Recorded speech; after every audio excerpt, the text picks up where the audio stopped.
Hello, everyone, and welcome. My name is Rula Deeb. I'm a senior principal at Geosyntac in California and the coordinator of the webinar series on behalf of SERDP and ESTCP. I have the pleasure of facilitating today's event.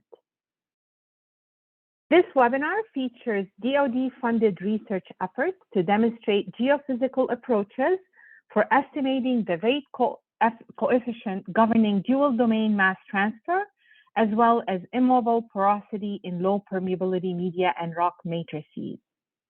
The webinar will feature three speakers: Dr. Ramona Irie from NATBAC's Engineering and Expeditionary Warfare Center, Dr. Lee Slater from Rutgers University, and Dr. Day Lewis from the Pacific Northwest National Laboratory.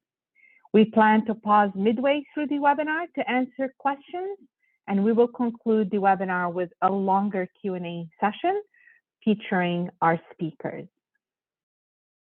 The next several slides provide instructions on optimizing your webinar experience. If you have not done so already, please download Zoom at the link shown here and provide it to you in your webinar registration confirmation email. If you cannot download Zoom, you can view the slides using a compatible internet browser such as Firefox, IE, or Edge, and by creating a free Zoom account. If you continue to have difficulties or if your screen freezes, please try keying in Control and F5 to perform a hard refresh of your browser. If you're accessing the audio through your computer, click the arrow next to the Join Audio button, select Test Speaker and Microphone, and follow the prompts as they appear on your screen. If you continue to have difficulties, feel free to call into the conference line shown here. You may also submit a comment using the chat box, but please use the chat box only for comments related to technical difficulties. The Q&A option should be reserved for questions for the speakers. In case of continued difficulties, please download a PDF of the slides from the webinar webpage and call into the conference line provided to you in your webinar registration confirmation email. Note that we will be live streaming the webinar on the SERDP and ESTCP YouTube channel at the link shown here.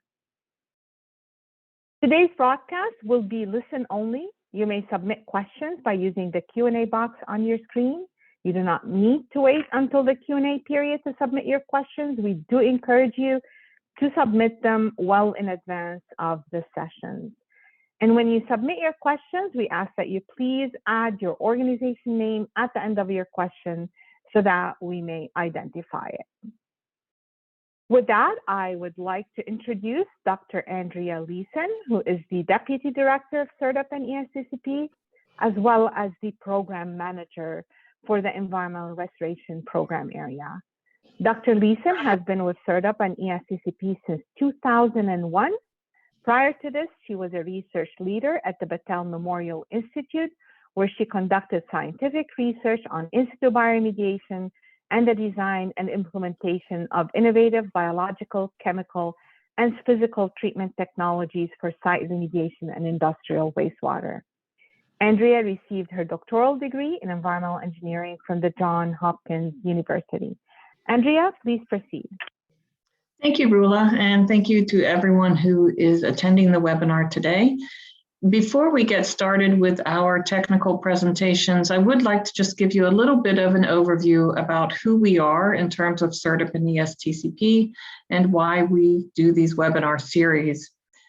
We are two companion programs. SERDP is the Strategic Environmental Research and Development Program, and this is a traditional science and technology program. We've been around for about 30 years, and we function as a partnership between the DoD, the Department of Energy, as well as the EPA. And what we're doing in this program is we're using fundamental to applied research to impact our real-world environmental management issues. Under ESTCP, this is the Environmental Security Technology Certification Program, and this is a demonstration validation program. And what that involves is that we take the research that is coming out of SERDP or other research programs, and once it has matured and really established itself at the bench scale, we demonstrated under the field to simulate more real-world conditions so that we can really establish the cost and performance of that technology under real-world conditions. And the end goal there is that we're really looking to accelerate either the commercialization or the broader adoption of these technologies or the knowledge that's been developed. We have two large environmental drivers that really drive the sort of research we fund. And the first of those is the sustainment of our testing and training ranges, as well as facilities and operations. And as you can imagine, that's a very broad topic. What you see here is just a little bit of what are the issues that we address under this, from everything from maritime sustainability, threatened and endangered species, air emissions, noise, et cetera, a very broad area of research. We also are looking to fund efforts that can reduce the current and future liability at military installations. A big part of this is more of that traditional pollution prevention, where we're looking to eliminate or mitigate the use of pollutants and hazardous materials or processes on installations. And then a large part is dealing with this impact from past practices. And that's when we have these chemicals of concern that have moved into groundwater, soil, sediments, and how do we handle those? And a piece of that as well is dealing with emerging chemicals of concern as well. So throughout the program areas, then, the work we fund is divided into these focus areas. We have a huge effort right now on PFAS and AFFF, as well as installation restoration, installation resilience, munitions remediation, sustainable energetics, corrosion and repair technologies, as well as electrical infrastructure and planning. And the work you'll see today is really primarily falling under the installation restoration program area. A big part of what we do is the technology transition. It's very important to us that the work that we fund, it gets to the end users eventually, so that they know what the new options are, new technologies, new techniques or tools. And we do this through a number of different ways, whether it's through developing different manuals, in-person training, video guidance. And then finally, we do these webinars as a way to get the information out to end users and consultants who would be interested in the work. We have a number of different webinars, and as you saw from the research drivers I covered, it's a very broad topics that we cover. Listed here are some of the upcoming webinars, and if you just look at a few of them, we're dealing with corrosion in a couple of weeks, touching on PFAS later in the summer. And so we're constantly covering all of the different topics that we fund. You can get more information from these webinars at this link. And at this link, you will find a list of all the upcoming webinars. You can register there as well. But you'll also be able to find all of the archived webinars. So even if you missed one earlier, you can get that information at this link. I also wanted to highlight our upcoming symposium. The registration is, if it's not open now, it's imminent. It should be open within a few days. But we'll have this the week after Thanksgiving in Arlington, Virginia. It's an excellent opportunity to see at least a platform or a poster presentation on everything we're funding under SERDP and ESTCP. So at this time, I'd like to turn it back to Rula to introduce our first speaker. Thank you so much, Andrea. As we mentioned earlier, we have three speakers today. Dr. Ramona Irie, who's the project PI, is an environmental engineer at NAVPAC XWEC with 15 years of experience in the field of environmental remediation. Ramona's areas of expertise include contaminant patent transport, site characterization, long-term monitoring, and the remediation of soil and groundwater impacted by chlorinated solvents, petroleum hydrocarbons, 1,4-dioxane, and PFAS. Ramona has published some of the first articles showing abiotic M&A of chlorinated solvents, and she's a co-PI on a SERDP project on abiotic transformation in low permeable zones. Ramona has a master's degree in civil and environmental engineering from Tennessee State University, and her doctoral degree is in environmental engineering and science from Clemson University. Our second speaker is Dr. Lee Slater. Lee is the Henry Rutgers Professor of Geophysics at Rutgers University in New Jersey.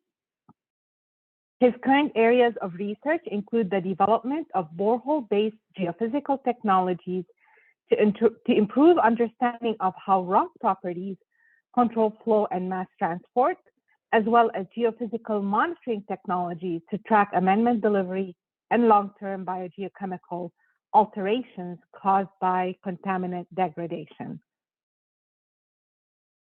Lee has published widely on the application of geophysics to site characterization and remediation monitoring.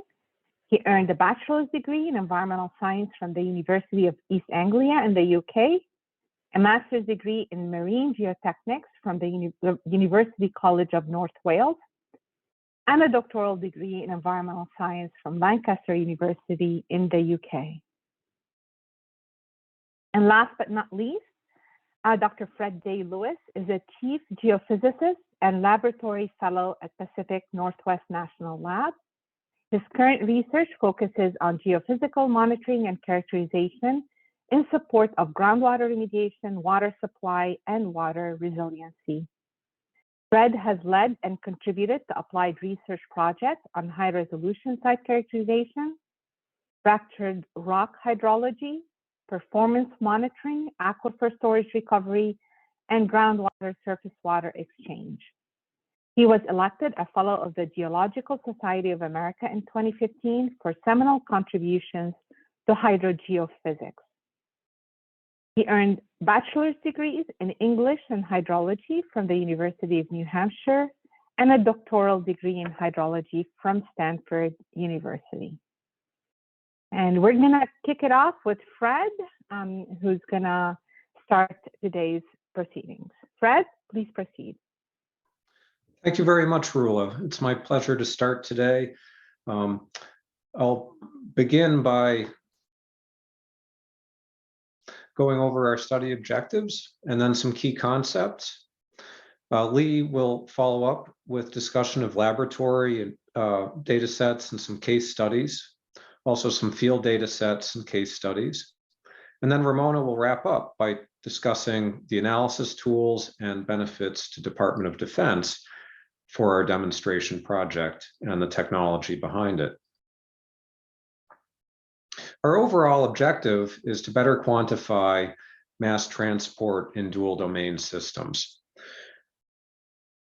The terminology dual domain has synonyms or related terms such as back diffusion, mobile immobile transport, multi-rate mass transfer, and others.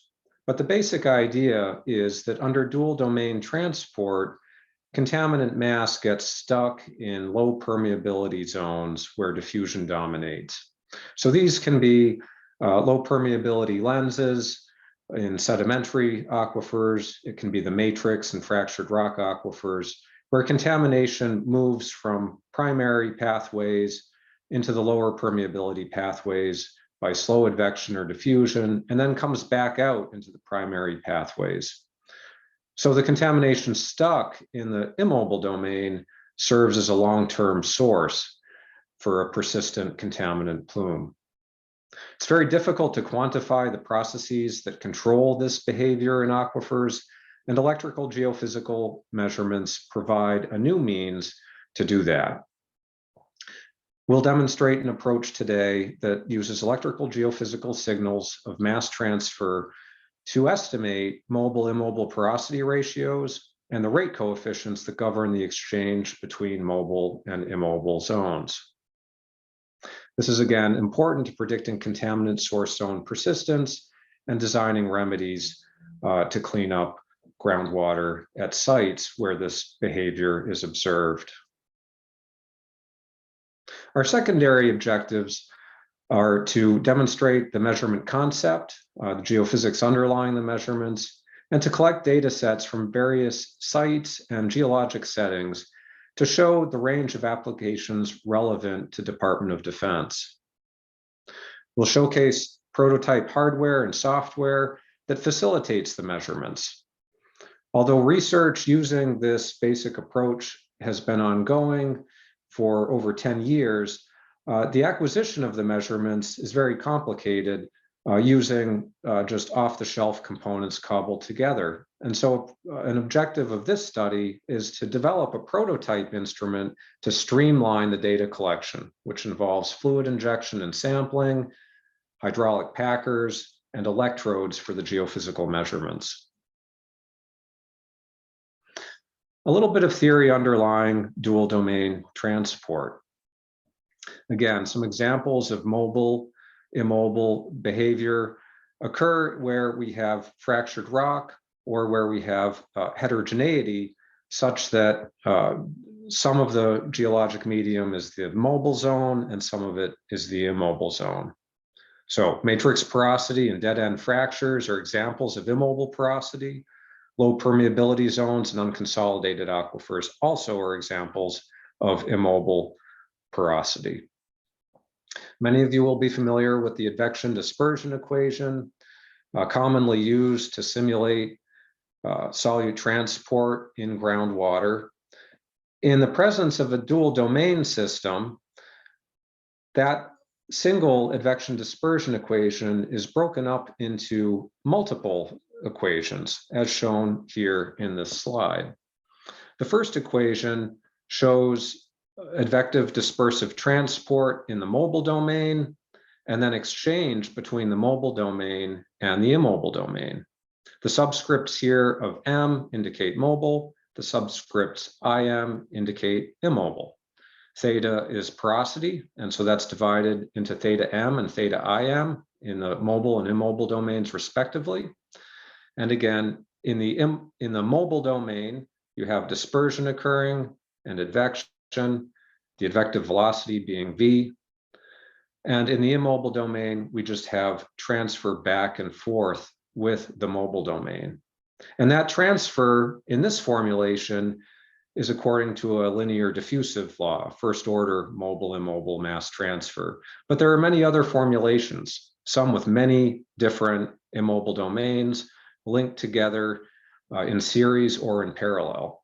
But in all of these, estimating or understanding the difference between mobile and immobile porosity is paramount. And that's very difficult to do with standard approaches. So in all of these different dual domain formulations, we conceive of the representative elementary volume of aquifer material as comprising two different overlapping domains, again, the immobile and the mobile.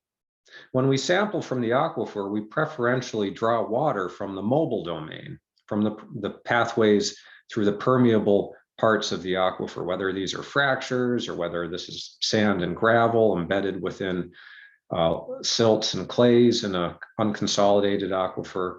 The mobile domain is where we sample from with our conventional approaches. Because of that, the immobile domain is largely invisible to us with these standard measurements, with standard sampling. Yet the immobile domain is where a lot of contaminant mass can reside.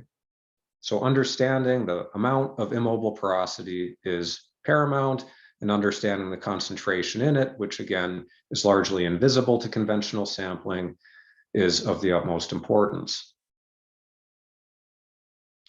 So again, for these reasons, immobile porosity is difficult to characterize. It's basically invisible to conventional field sampling. It can also operate at a range of spatial and temporal scales, depending on the scales of heterogeneity present in the aquifer. Estimation of immobile porosity and also the rate coefficient governing exchange introduced earlier is difficult and usually involves history matching. So a model calibration procedure using any of a number of different transport models that are available and used in the industry, such as MT3D, the new version of ModFlow, which includes transport, REMChlor, and many others. So there aren't conventional measurement techniques for in situ measurement of immobile porosity, and this is where our technology comes in. Now, there are a few telltale signs of when dual domain behavior or mobile immobile transport is occurring. Although we sample only the mobile breakthrough curve, that is the concentration in the mobile domain under conventional sampling, we may infer that there is exchange with an immobile domain because the breakthrough curves that we sample are skewed or strongly asymmetric. Sometimes this is called being heavy-tailed. So they're non-Gaussian. They don't look like a breakthrough curve that would occur under standard classical advective dispersive transport.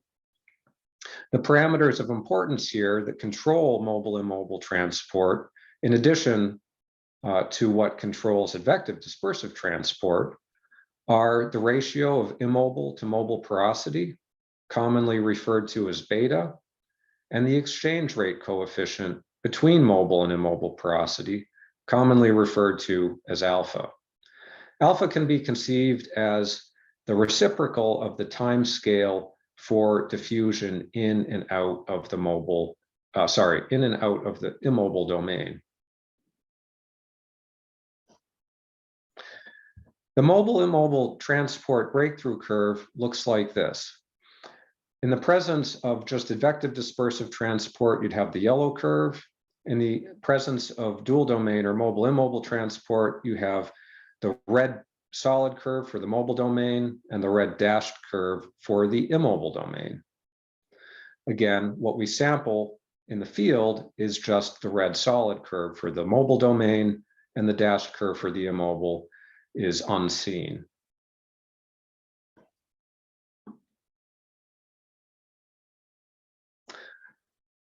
The rate coefficient alpha can be related to a length scale over which diffusion occurs using the first equation here.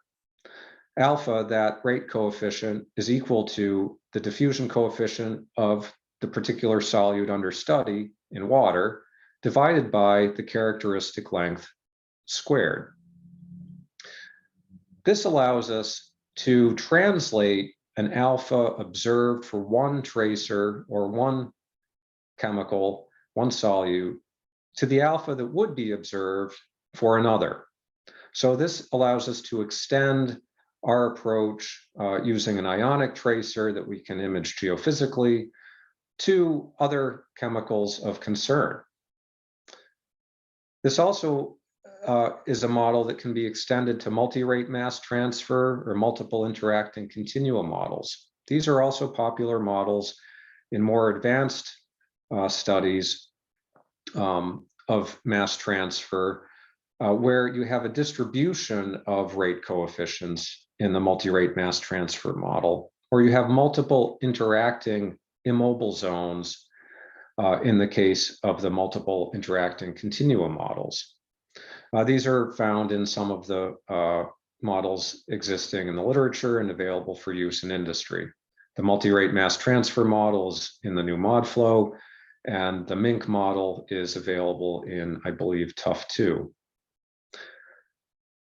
If we were to convert one alpha given a tracer, call it alpha 1, to a second alpha for another chemical, perhaps TCE, call it alpha 2, we would do so using the equation shown at the bottom of the slide, knowing from, for example, a textbook, the diffusion coefficients for those two respective chemicals in water.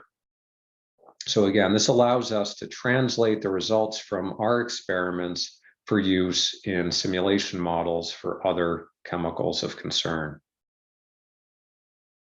Now, I mentioned that these parameters are used in many different models for solute transport, such as MT3DMS and ModFlow 6. This is just a schematic from the most recent documentation for ModFlow 6, available from the US Geological Survey. And you can see over here on right are where in the ModFlow simulation package the immobile domain is represented with these various types of storage zones. So this is where alpha and beta, as estimated with our approach, are used within the modeling framework. Now, to the electrical signature of dual domain mass transfer. I introduced earlier the idea that the REV is divided into two different zones, the mobile and the immobile zone. Classical conventional sampling draws water only from the mobile zone, as shown at the bottom. So if we do conventional sampling from a well, we see the mobile concentration. If we're using an ionic tracer, we can use the specific conductance of the water to tell us about the concentration of that ionic tracer in the mobile zone. The electrical geophysical measurements, on the other hand, as shown at the top, are sensitive both to the mobile and also the immobile porosity. They average over both when estimating a bulk conductivity using electrical geophysics. We're averaging over both domains, giving us an inference of concentration over the two. This diffusion of solute of the ionic tracer between the two domains results in two breakthrough curves. We have the sigma F breakthrough curve that we would sample, and we have the sigma B, the conductivity of the bulk from the geophysics, that we would measure geophysically. The mobile domain breakthrough curve is sharper and somewhat earlier, the bulk breakthrough curve, being also a function of the immobile domain, is somewhat delayed and also has a longer tail.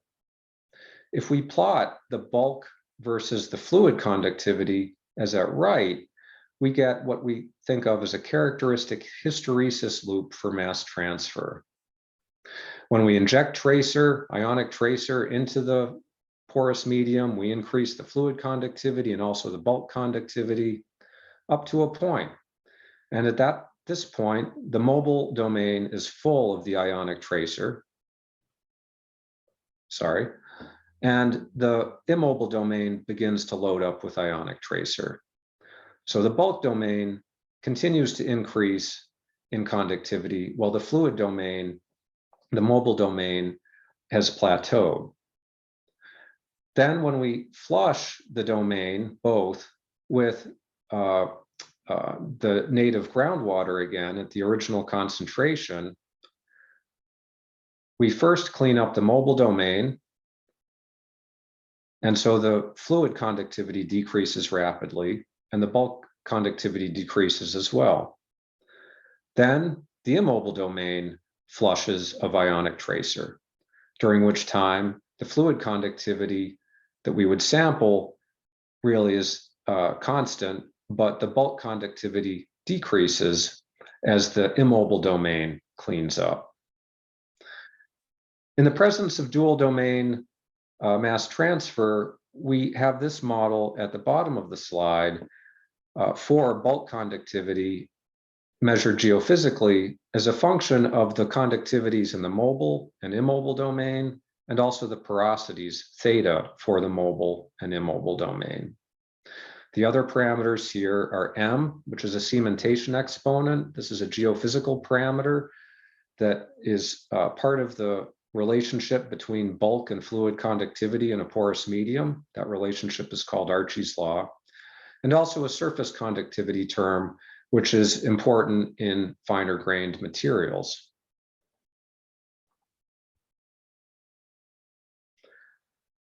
The first time that we saw dual domain mass transfer's geoelectrical signature was in an aquifer storage recovery experiment in Charleston, South Carolina, about 15 years ago. We were monitoring injection of fresh water into a brackish coastal aquifer using electrical geophysics. And we observed that non-Archie, that hysteretic behavior characteristic of mass transfer at this site. In the experimental data and in modeling studies, we looked at the sensitivity of the electrical measurements to porosity, to total porosity, as well as mobile and immobile porosity, and the rate coefficient governing exchange between the two domains. These are just some data from the site, just from one location.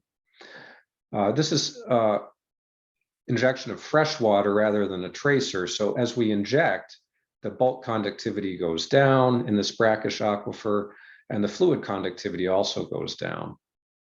And then on recovery, the conductivity climbs back up, back to where it was at the beginning of the experiment. So this sort of hysteretic relation between bulk and fluid conductivity is characteristic of mass transfer, characteristic of there being two domains and non-equilibrium conditions between the ionic concentration in the two domains. Here again is the Bicontinuum Archie model that was introduced earlier. The assumptions here are that the two domains act as conductors in parallel. We have a single formation factor. This is essentially relating bulk and fluid conductivity at equilibrium, and that we have porosity weights on the mobile and immobile domain conductivities. The plot at right shows what the hysteresis curve would look like in this aquifer based on three different assumed rate coefficients. So you see plus or minus an order of magnitude alpha effect on the shape of these curves. So there's a strong sensitivity here at this site to the rate coefficient alpha, indicating that there's a lot of information in the geophysical data about the parameters we hope to estimate. This is a scalable concept. I want to stress that the approach that we're putting forward here for using geophysics to understand mobile-immobile exchange can be scaled for experiments in the lab on cores, as shown at the left, or for deployments in stream beds, lake beds, or estuary beds in the middle, or to the field scale in between wells on the right. And we will show today data from all three configurations. But regardless of the configuration, the data analysis procedure is very similar. In fact, it's identical. We can use the same software approach for all three. The data are fluid and bulk conductivity versus time, and the shape of the hysteresis loops. These are just a couple of photos showing what the setups look like for these three different scales. In the lab, experiments on cores, applied to stream beds to look at dual domain behavior through the stream bed, and then over at the right, a field scale experiment. And we'll be showing data from all three setups as we go on through the talk. The data analysis can involve either analytical models, semi-analytical models, or a model calibration approach using one of the numerical codes I mentioned earlier, like MT3D or ModFlow. In all three cases, we're trying to estimate the ratio of immobile to mobile porosity and the rate coefficient governing the exchange. This enables consideration of spatial variability in these parameters, whereas in the past, estimation of alpha and beta commonly assumed homogeneous parameters across the site when history matching with a numerical model. Now we can do in situ measurements, enabling us to map these parameters across a site. We can also do this at multiple scales by varying the scales of our experiments or using the different configurations I showed in the last few slides. In all three cases of analytical, semi-analytical, or model calibration, we're estimating the same parameters. The analytical and semi-analytical approaches involve simple curve fitting procedures that can be performed graphically. As someone with a background in groundwater hydrology, I would equate the difficulty level of this to that of analysis of slug or pumping test data. It's quite simple to do. One could do it on graph paper, but it's easier in Excel or in the sort of software that we've developed and we'll show later in the presentation today. First, we start by looking at the hinge points shown as different colored circles on the hysteresis plot. Based on the coordinates of those hinge points, we can directly calculate beta. I won't show the formula for that here, but it's quite simple.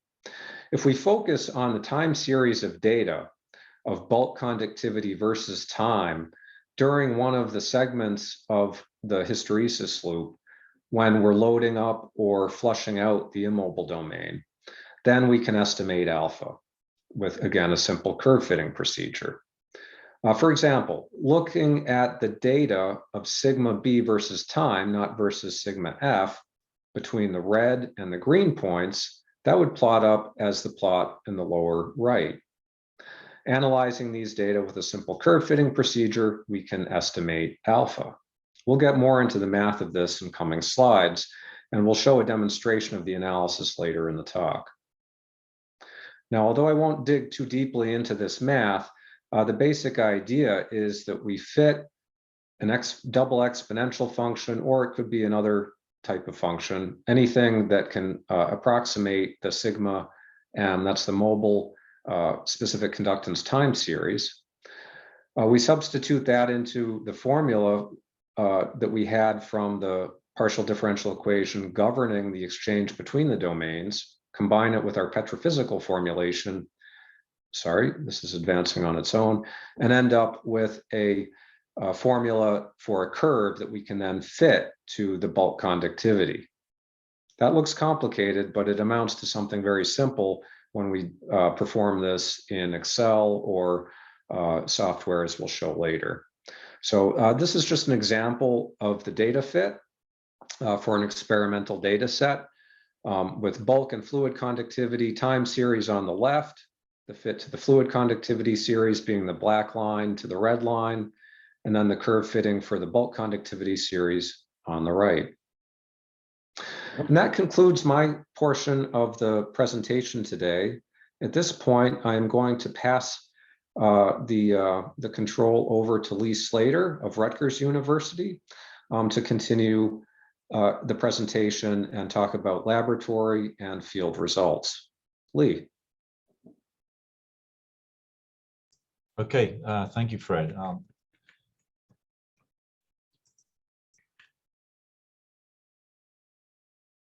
Okay, so the first example I wanted to cover was a proof of concept based on measurements in the laboratory on granular zeolite. And the reason for choosing granular zeolite is zeolite has a very well-defined intragranular, i.e. less mobile porosity. And so in this test, in this laboratory test, it was a relatively simple test. In a 24-hour period, a sodium chloride tracer test was performed. A sodium chloride tracer was injected and then subsequently flushed with the original saturating fluid in the column. And this test was analyzed using a semi-analytical modeling approach, as well as a numerical modeling approach for calibration.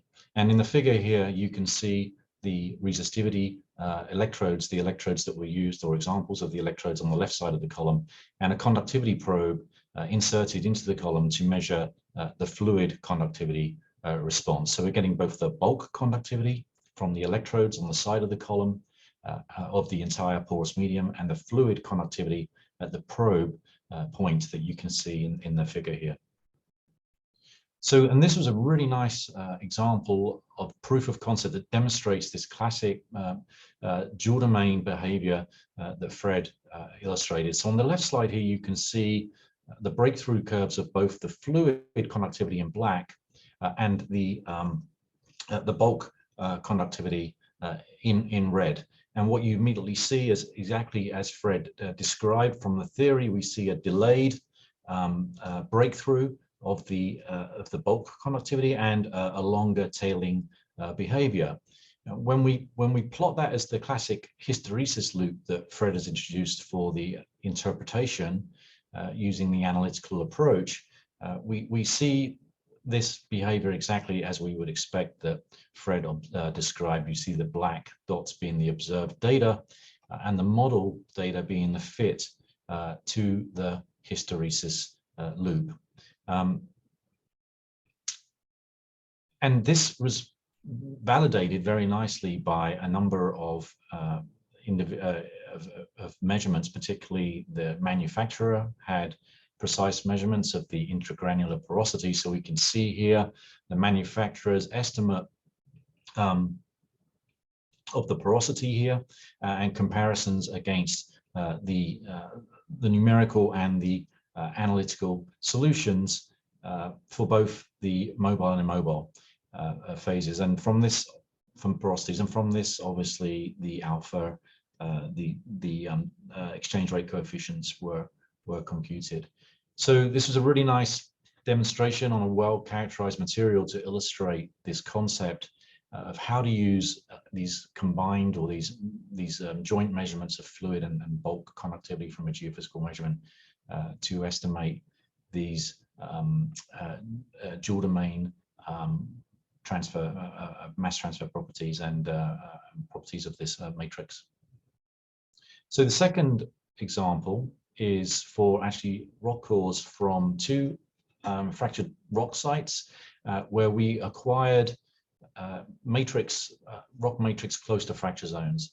And these both are chlorinated solvent source zones where there's persistent long-term contamination of groundwater that's assumed to be due to back diffusion and storage of mass, long-term storage of mass that is then diffusing back into the mobile phase. And one of these sites was the Santa Susana Field Laboratory in California, and the other is the Hydrite Chemical Company in Wisconsin. And one is a sandstone and the other is a mixed dolostone with finer grained sandstones. So for this, we had to build a more elaborate and sophisticated device to do these measurements because of the low permeability or relatively low permeability of these cores. So you can see a couple of the cores in the figures here. The Santa Susana sandstone is more permeable than the hydrite dollostones. You can see just from visually looking, you can imagine that. But these required a high pressure system that we could actually use to push fluid and tracer through these cores and capture this response both in the fluid conductivity, which was sampled from a sampling port into the rock core, placed into the rock core, and then the bulk conductivity, which was acquired using electrodes that were placed in chambers either side of the rock core. So in this procedure, we actually started with a higher salinity fluid and we moved to a lower salinity fluid. So we did the reverse, as Fred described in the ASR example, and then subsequently reloaded the domains up with the high salinity fluid. So the initial saturation was with the high salinity fluid. There was a phase of about 2 to 3 days of injecting the lower salinity fluid and then returning to the high salinity fluid. And the measured breakthrough curves, again, really nicely capture this dual domain behavior. So here, the black curves represent now, it's actually switched from before, sorry, but the black curves now represent the bulk conductivity and the magenta represents the fluid conductivity. So again, you see some very nice examples here, like the hydrite sample number 2 is a really, really nice example. You see the fluid conductivity curve and then the delayed breakthrough of the bulk conductivity and the tailing behavior of the bulk conductivity exactly as we would predict. And then when we come to the hysteresis analysis, we do capture very nicely this behavior of a dual domain system. One thing that's quite nice here is that the Santa Susana core that I mentioned is much more permeable, and perhaps we would expect a coarser grained rock matrix rather to have less immobile domain. And we see the hysteresis loop is subdued, and the response of this sample is much closer to that equilibrium, which is the red dotted line here, that would represent the line we would follow in the absence of any significant dual domain mass transfer. So in terms of the hydrite samples, the hydrite cores, which we expected to have much more developed dual domain behavior, much more significant immobile porosity, we see very well developed hysteresis loops that are entirely consistent with the conceptual model and theory for this approach to characterizing mobile immobile porosities and these exchange rate coefficients between the two domains. So these are just examples of the analysis of this data using this hinge point analysis approach that Fred described. As Fred said, from the hinge point analysis, we get the beta term, that's the ratio of the immobile to the mobile porosities in the system. And from the fitting of the decays, the bulk and the fluid conductivity decays, we're able to estimate the exchange rate coefficient. One very nice finding from this study was that we have very good sensitivity to this alpha coefficient, this exchange rate coefficient. So what you see here is just the fitted alpha coefficient in the cyan, and then alpha multiplied by 10 and reduced by 10, just to illustrate how much sensitivity we have to this critical coefficient that describes this, as Fred said, this rate of exchange between these two systems. Here are the actual estimated parameters from the modeling. There's two numbers in each case because we did the test twice. We did the tracer test twice. They differ slightly, but not substantially.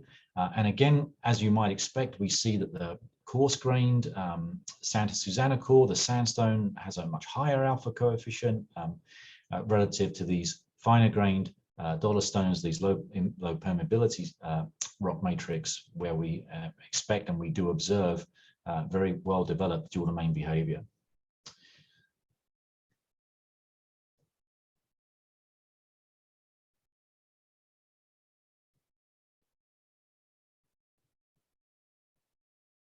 Thank you so much, Lee.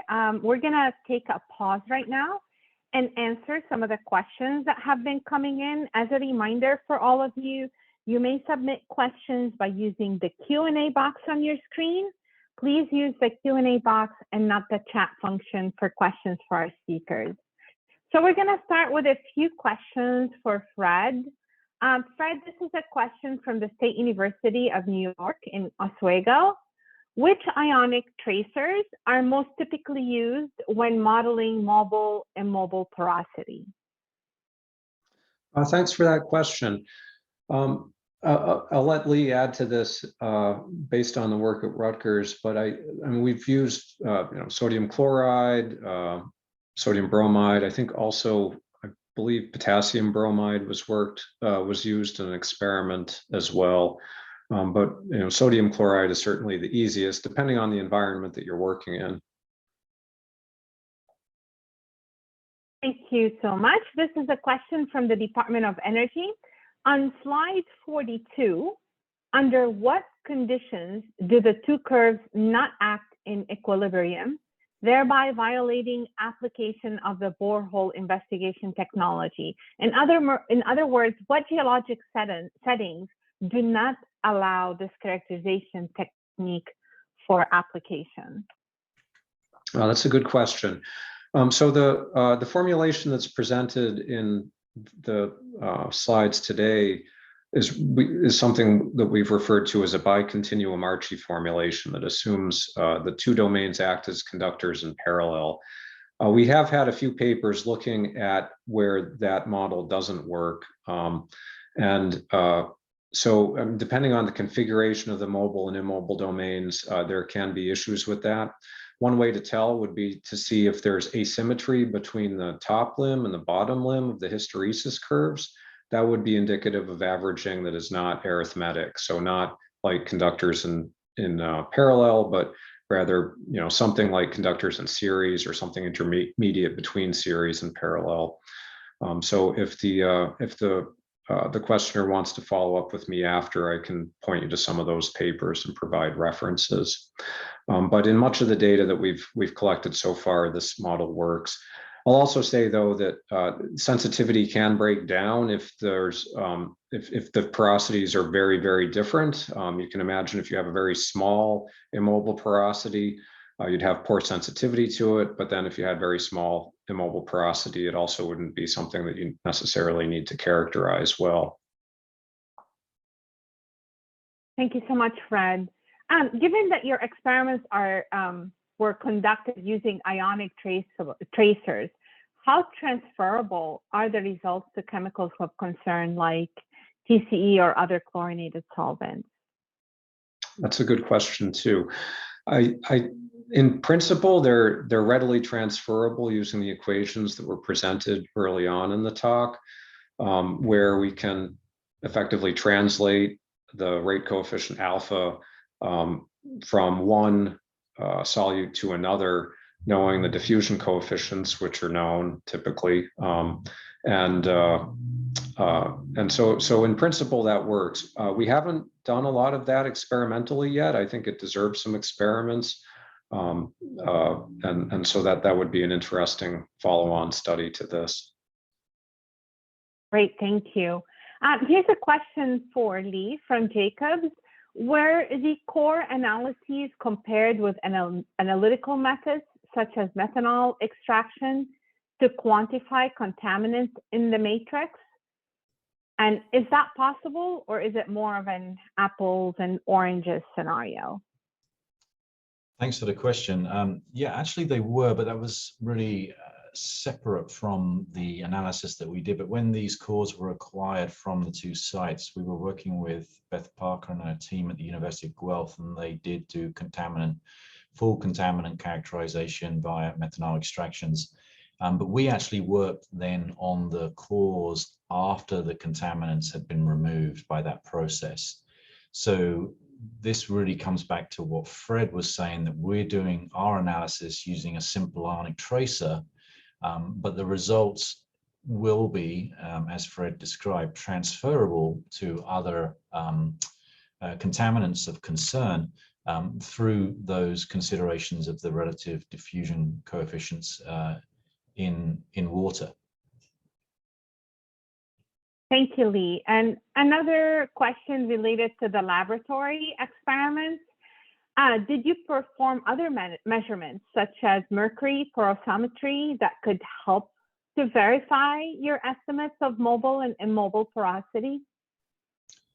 Yes, it wasn't as controlled as the Zeolite, where we had the manufacturer's precise measurements of the intragranular porosity or the immobile porosity, but we were able to use both mercury porosimetry and also a very interesting geophysical technique called nuclear magnetic resonance, which both of these techniques look at pore size distributions, and with some assumptions, if there's typically strong bimodal behavior, bimodal distributions in those distributions that you get from these two techniques, you can take a pretty good guess at estimating what constitutes the mobile phase, mobile domain, and what constitutes the immobile domain. And in the work that's being done to finish up these analyses of those cores, we are actually including that analysis in our write-ups. Wonderful. One more question. Why did you start with the test, your test with the flush phase instead of starting your injection of the tracer? Yeah, that's a good question. So the reason why, it's really a matter of choice. It's perfectly reversible, the experiment and the analysis. The only reason we did that in the lab here was because, as Fred said, one important parameter in the analysis is this Archie formation factor, and we wanted to know that accurately in this experiment. And to do that, we have to saturate the sample with a very, very high conductivity solution to completely suppress this surface conduction that Fred briefly mentioned, and that allows us to accurately determine the formation factor. So once we'd done that, that was the condition the core was in. So we just started at the high salinity by choice instead of the lower salinity in this case. Thank you, Lee. And before we ask you to continue your presentation, this is a bigger picture question from Cascade. Do you believe it possible to use your data and/or approach to optimize in situ remedial injection designs instead of merely a tool, to estimate parameters and matrix diffusion? Yeah, I think so. I think that's one of the major value added here, is that if we take this approach, we can estimate these alpha coefficients, these exchange rate coefficients that describe this rate of transfer between the immobile and mobile domains. Obviously, what we don't know here is the total mass of contaminants stored in the immobile domains from this analysis. But if you know that too, then, or if you have estimates of that, then you can start to use this to say something about times it might take to remediate sites, taking into account back diffusion. Great, thank you. For those of you that are still submitting questions, we are going to save them towards the end when Lee and Ramona finish their respective presentations. So Lee, I'm going to ask you to please continue with some of your field results. Okay, thank you, Rula.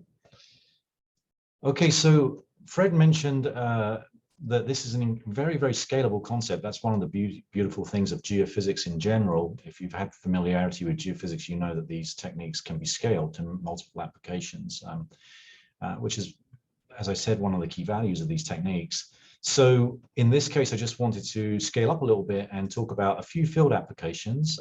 One very briefly, which is very novel, and that is deploying this in a stream bed. And this is work that Fred did with Marty Briggs at the USGS. And they took this concept and said, you know, these processes of dual domain behavior and mass storage of mass, retardation of storage of mass is very important in, let's say, sediments, riverbed sediments, for example, where groundwater contamination is impacting streams. As one example, it might be very important for understanding nutrient transport processes, impacts of nutrients on streams and stream health, and assessment of anoxic microzones even.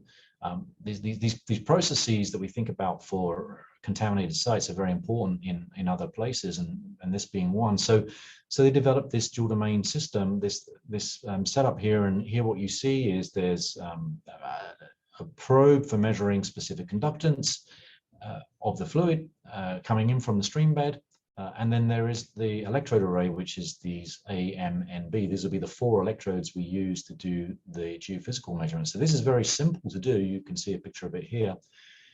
And here's some data, and again, we see very nicely, as we would expect from what we've seen so far, we see the fluid conductivity breakthrough to be ahead of the bulk conductivity that we measure with the geophysical approach. That's delayed and exhibits excessive tailing, as Fred described. And if we look at the hysteresis loop, we capture that very, very nice hysteresis loop that Fred described, being characteristic of loading up the mobile phase and then the immobile domain, and then as we flush the tracer, going back the other way and flushing the mobile phase first, and then finally flushing the immobile domain. So really nice example of another way to use this technique. And that case study example, as I said, was used to the analysis of that produced estimates of beta, the immobile to mobile porosity ratio from the hysteresis curve, and then again this approach to fitting these fluid and bulk conductivity decays over a limited range of the breakthrough behavior was used to estimate the alpha coefficients. And again, nice sensitivity to the alpha coefficient. Again, if you see these values here, you see that this approach is very sensitive to the value of that critical exchange rate coefficient. And so then the last scale up example is really a full field scale example. And this one was at a uranium mill tailing site in Natarita, Colorado.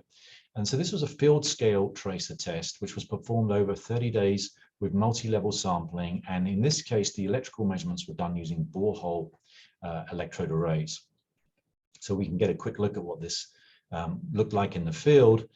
Just a quick photograph of the array of the different wells here. Some of these wells are measuring fluid specific conductance, and some of them are instrumented with electrode arrays. The E's represent E for electrode arrays. So if you had seen this close up, you would see probably some PVC piping pushed down a well with some metal electrodes strapped on it to make these bulk electrical conductivity measurements. There's an injection gallery here. These 7 or so wells you see here was used to inject the tracer, and then obviously you can tell from the position of the wells that the primary direction of groundwater flow was into the screen there. In this case, it was a 3D experiment, so a bit more sophisticated. So this was all done using MT3D. Fred mentioned that has the capacity to do this dual domain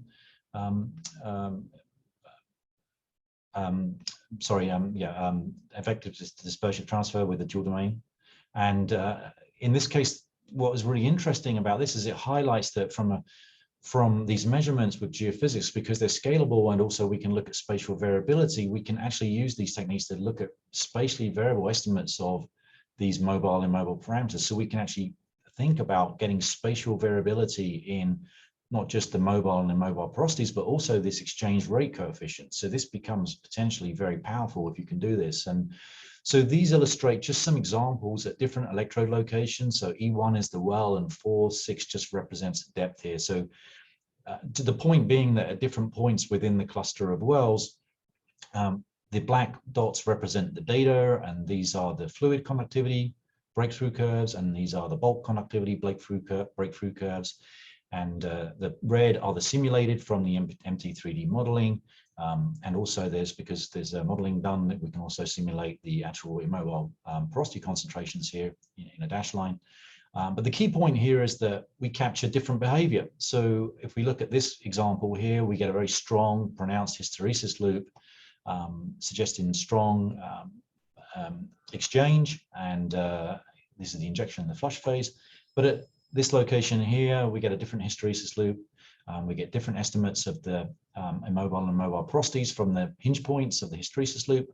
And if we were to look at analyzing the decay curves of the fluid and the bulk conductivity, as Fred described, we would see different alpha coefficients as well. This just shows the simulations versus the observed data. And that's where I get to pass the control over to Dr. Ramona Irie from NAVFAC to take us through the rest of this webinar.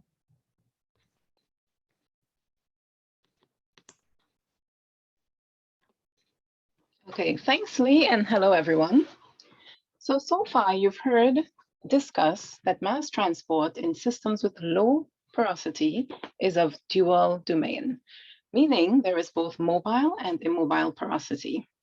Fred and Lee both discussed that measurement of the bulk and the fluid conductivity can help determine if you have a dual domain system of mobile and immobile porosity.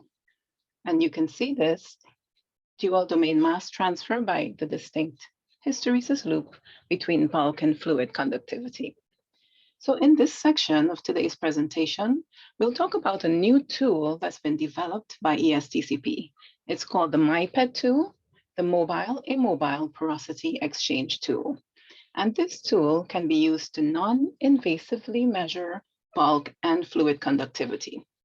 This data can then be used to estimate both the mobile and immobile porosity, and also the rate coefficient governing exchange between these mobile and immobile phases.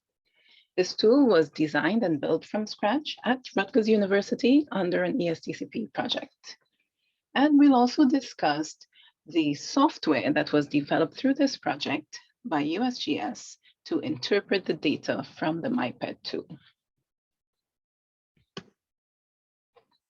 So here we have a picture of the tool.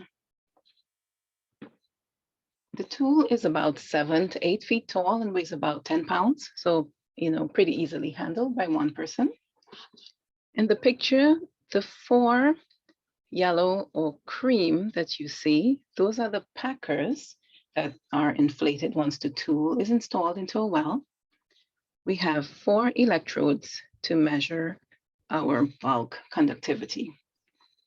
There's a sampling port in the tool for collecting water samples. And then we also have an injection port to inject our tracer. What you can see is inside the tool, we have a specific conductance probe that can be used to measure fluid conductivity. Now this slide shows the other components that are used to operate the tool. In the small yellow box, we have the control box, and this is pretty much the brains of the tool. This is where all the electronics talk to each other.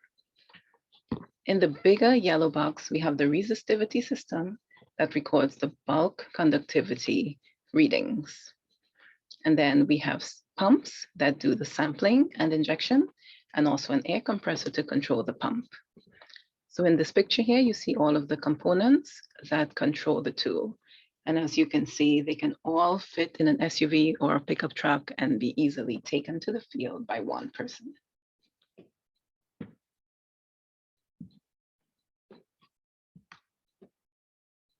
So on this slide, we show what some preliminary results from running the tool looks like.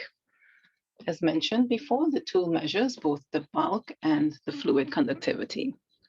And then that data is plotted against time. So when the tool is first inserted into your hole or your well, the first set of readings of bulk and fluid conductivity are pretty much the same. Then once we start injecting the tracer, we start seeing our conductivity readings increase. And what we see is a steep increase in the fluid conductivity, which is the conductivity of the mobile phase. And we see a lag of the bulk conductivity as mentioned by both Fred and Lee. And after we have done injection, we do the flushing. And although this data is a bit noisy, because this is one of our first sets of data when we first started testing the tool, you can see where, again, the fluid conductivity decreases pretty steeply and the bulk conductivity lags behind. So this test took about 90 minutes or so, 30 minutes of injection, 30 minutes of flushing. So you can see you can run these tests in the field pretty fast. And then what this slide shows is when the data has been smoothened out a bit. So you can clearly see the conductivity versus time, where the fluid conductivity increases first and faster because it's representing those mobile fluid phases. And then the bulk conductivity lags behind. And this is representing both your mobile and your immobile phases. The wider the lag or the bigger the lag, it suggests that there's significant mass transfer associated with this dual domain porosity.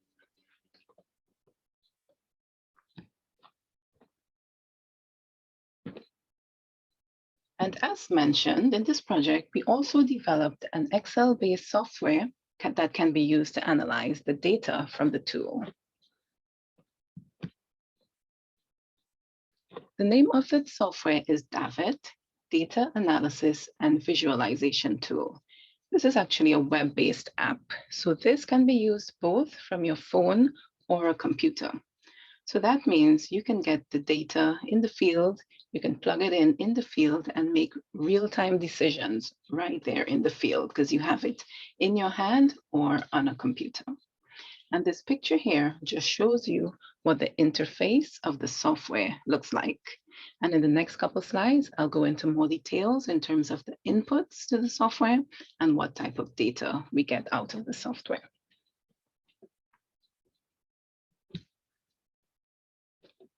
So the inputs to the software are time, the bulk conductivity readings that you took from the instrument in the field, as well as the fluid conductivity readings that you took in the field. Also, you'll indicate whether this is an injection or a flush. Total porosity, this is something that you should have, that you should know the total porosity of the media you're injecting into. And then the cementation exponent that Fred introduced us to earlier that we need for the equations that run in the background that give us the alpha. So these are the inputs to this software. Pretty simple. A lot of the data you get right there in the field from the instrument, and then you have to know the porosity and the cementation exponent. And then in terms of the output of the tool, of the software. So the software actually gives you those really good graphics that were shown in both the lab and the other field demonstrations. So it shows us graphs of the bulk conductivity and also of the fluid conductivity. So here you see the fluid conductivity is in orange. So again, it rises pretty steeply, and then the bulk conductivity lags. This is during the injection phase. And then during the flushing phase, we see where the fluid conductivity drops pretty fast, because again, these are the mobile phases. And then the bulk conductivity lags behind because it's a combination of bulk and mobile phases. The software also plots for you bulk conductivity versus fluid conductivity, which allows you to get that hysteresis curve and really see if you have that dual domain behavior. If you didn't have dual domain behavior, you'd pretty much end up with a straight line because bulk and fluid conductivity would be the same. But when you have that dual domain behavior, then you get this hysteresis loop. And I'm going to go back just 2 slides to show you something really quickly. Other outputs of the tool, of the software that you see here, you get your mobile porosity, your immobile porosity, and then you also get an alpha, which is the rate coefficient, the rate of transfer from the immobile phase to the mobile phase. So you actually get these values output from the tool. Okay, so you just learned about both the tool that we have developed to use in the field and also about the software that you can use to analyze the data from the tool. So in conclusion, we learned about the approach to quantifying dual domain mass transfer and all of the parameters and how we can use geophysics to really understand what is going on in these mobile and immobile phases. This work was done in the lab and also in the field, and we were able to replicate the type of data that we would expect when you do have dual domain porosity and dual domain happening.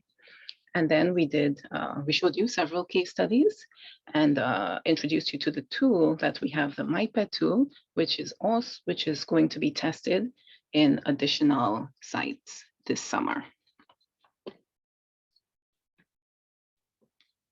And why would the DoD be interested in a tool like this, or even knowing about dual domain behavior? So we know that right now in the DoD, a lot of the sites that are left are very complex sites.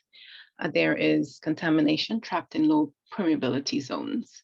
The Navy did an optimization review of a lot of the sites that are left, and this is what we're finding.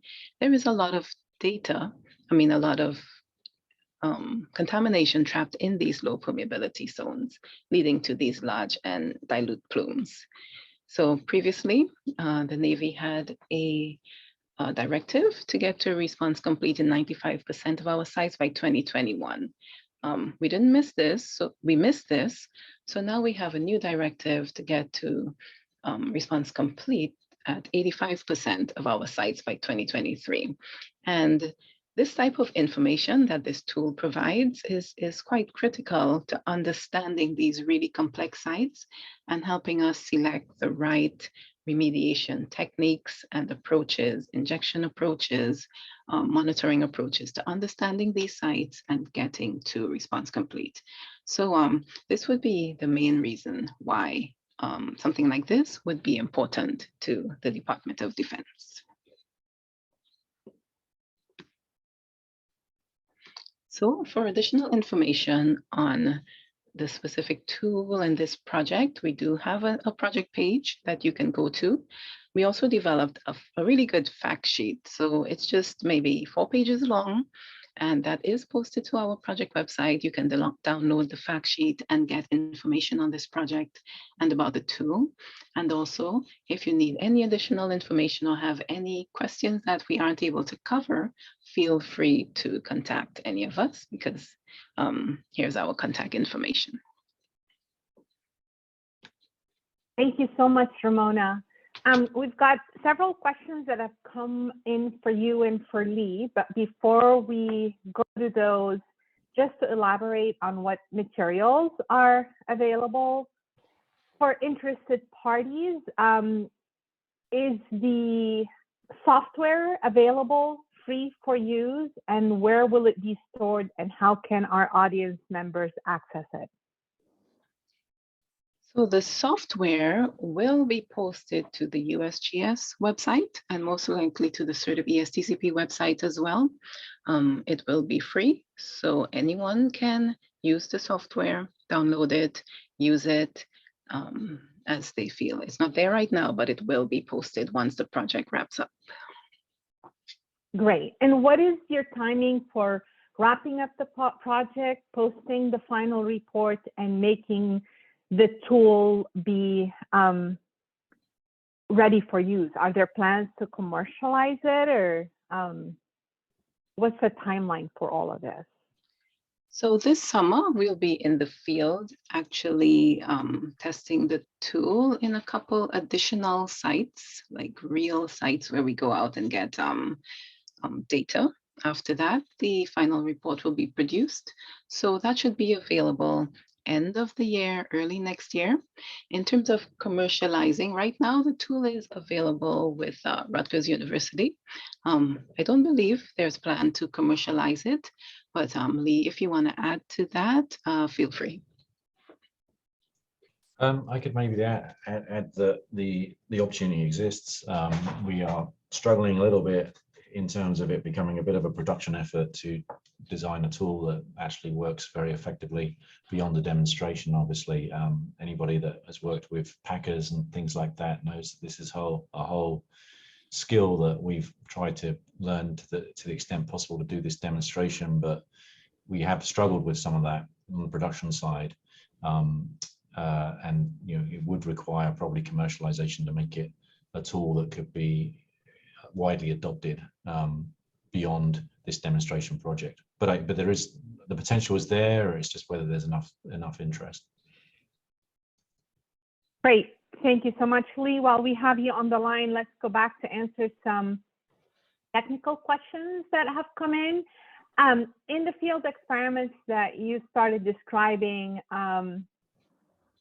why did you specifically use sodium chloride as a tracer? And do you think the estimates will vary if you use a different kind of tracer?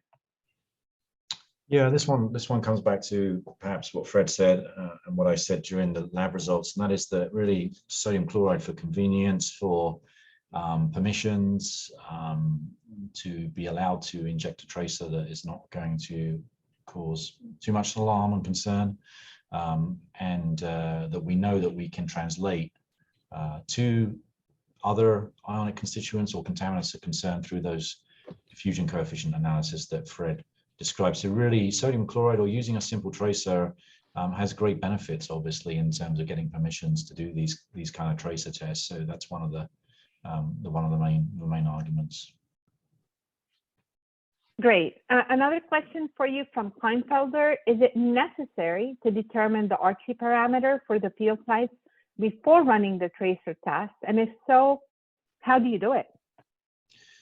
So that's something that if it's a field test, we are either going to have to assume a value. The good news is the Archie parameters doesn't vary by orders of magnitude. It's pretty well constrained. If you are going to an unconsolidated sediment site, I can tell you that the Archie parameter is going to be somewhere in the range of 1.3 to 1.7. And if you're going to a sandstone, it's going to be somewhere in the range of 2 to 2.5, etc. So that's kind of if you don't have a way to assess the Archie parameter, that's really what you're going to be doing is using a number that's from literature and relatively well constrained. I think that'll be the approach that most people and we would take with this tool, because to measure the Archie parameter explicitly is a fairly laborious exercise where you need samples of different porosities from the field site that you would then measure their bulk conductivities, and rarely would that be available or worth the effort. So the bottom line is this is a parameter that's a bit of uncertainty in it, but I don't think the uncertainty is very high, and maybe Fred would want to comment on this, but that's my assessment. Fred, anything to add here? No, not really. I think Lee got it right. I think if this tool is useful for that kind of assessment in the field. I think beyond the immediate application to dual domain mass transfer characterization, this tool could also be used for push-pull tracer tests, for focused discrete sampling, and actually to estimate the Archie parameter. If you can move this around to different locations and inject tracer to equilibrium. The first and kind of like the lower left and upper right hinge points on the hysteresis curve would give you the formation factor, which relates to that Archie parameter at equilibrium. Wonderful. Ramona, we got 4 or 5 questions from EPA and the Department of Energy along the same lines related to borehole depth and diameter. Starting with the question from DOE, what's the practical depth for use of your tool in a borehole? So right now we aim to be around 100 feet deep, maybe not any deeper than 100 feet. I can just add. And what? Can I just add to go that? ahead, Lee. Yeah, that's simply because of our, again, the design limitations, the production, our what we can keep our capabilities in terms of producing a tool. There's no other constraint. It's just the design. The current tool design is pressurized to about 100 feet. And that's below water, obviously. Oh, sorry, yeah. Sorry, thanks, Fred. Thank you. A follow-on question from DOE, what is the borehole diameter used based on packer inflation? So right or now, is the borehole, yeah, go ahead, Ramona. yeah, so the tool can be placed in and the packer is inflated to a 3 to 4 inch open hole. So not 2 inches, but around 3 to 4 inch open holes. Thank you. From EPA, can you advance the tool down the borehole and get multiple levels of data or data from multiple depths? At this point, once the tool is inserted in, all the packers are inflated. So you get it from one location, you get all the data from one location. If you need to get other locations, you'll need to deflate the packers and move the tool, reinflate, and run the test again. Thank you. This is a question from the Applied Research Center at Florida International University relating to the commercial availability, which we've addressed, but an add-on question is, do you have a database for cementation exponent for different materials and sediments, or are you planning to have such a database? Maybe I should take that one. There are extensive databases of rocks, particularly sandstone kind of rocks from the petroleum side of things, for those cementation exponents. There's not so much for the near surface field of geophysics, although the ones from the sandstone reservoirs I think are highly transferable. It is something that is definitely being constructed, but not as a focused, dedicated effort. But I think that a lot could be done just by reviewing and literature search and building a database of existing published studies. Wonderful. Ramona, one last question for you. The title of this project focuses on low permeability media and rock matrices, but is it possible to use the tool in both types of media, consolidated and unconsolidated materials? I'd say yes to that, because even in unconsolidated material, you may have some impermeable zones, some thin clay lenses. So yes, right now the tool is designed to work in open boreholes, but our aim through this project is to show that it can be used in both consolidated and unconsolidated. And this summer, when we go out to the field, we will be testing the tool at sites, 3 different sites with 3 different geologies to really show how it performs in different geologies. Thank you, Ramona, and thank you, Fred and Lee, for great presentations and for your energy in answering all the questions that we've received. The contact information is included for all 3 speakers in a PDF of the slides, which can be downloaded from the webinar webpage. We put that link in the chat box towards the beginning, so feel free to refer to it. At this point, we're going to go ahead and wrap up and remind you that our next webinar is coming up in 2 weeks on Thursday, June 16. It will focus on DoD-funded research efforts to develop 2 predictive corrosion models designed to estimate the functional life of protective coatings on various DoD assets. This webinar will also feature 3 speakers, Mr. John Repp and Mr. James Eller from Elsley Technology Corporation, and Dr. Brandy Clark from Luna Labs USA. Registration is open, so please visit the SERDP and ESTCP webinar webpage to register for this and other webinars through February of 2023.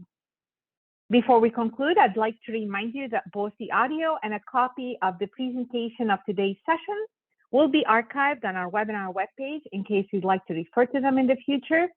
We would appreciate it if you can please take a moment to complete the brief survey that will pop up on your screen at this time. This concludes today's webcast. Thank you so much for your attention.